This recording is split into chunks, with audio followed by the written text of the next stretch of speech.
حضرت امام ابو بکر بن داسا کہتے ہیں میں امام ابو داود سے ملا، یہ جنہوں نے سنن ابی داؤد لکھی ہے، تو کہتے ہیں کہ وہ فرمانے لگے کہ مجھے اللہ کے رسول صلی اللہ علیہ وآلہ وسلم کی 6 لاکھ حدیثیں زبانی یاد ہیں۔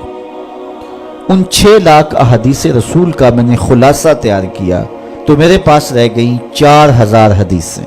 پھر میں نے زہد، مناقب، فضائل، قصص اور پچھلی امتوں کے تذکروں پر مشتمل حدیثوں کو الگ کر دیا۔ جن احادیث سے صرف مسائل شرعیہ کا استنباط و استخراج کیا جا سکتا تھا میں نے ان کو الگ کیا تو میرے پاس رہ گئیں 800 حدیثیں۔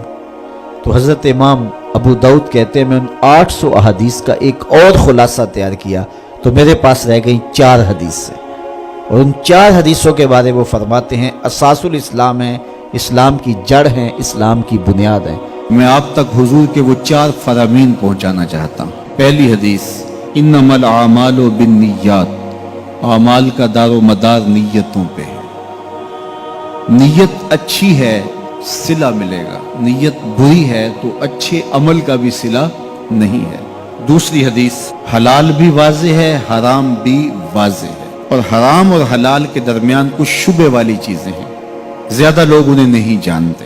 جس نے اپنے آپ کو شبہ والی چیزوں سے بچا لیا اس نے اپنا دین بھی بچا لیا، اپنی عزت بھی بچا لی، اور جو شبہ والی چیزوں میں پڑ گیا گویا وہ حرام چیزوں میں پڑ گیا۔ تیسری بات، حضور نے ارشاد فرمایا کسی شخص کے اسلام کا حسن یہ ہے کہ وہ ہر بے مقصد کام کو چھوڑ دے۔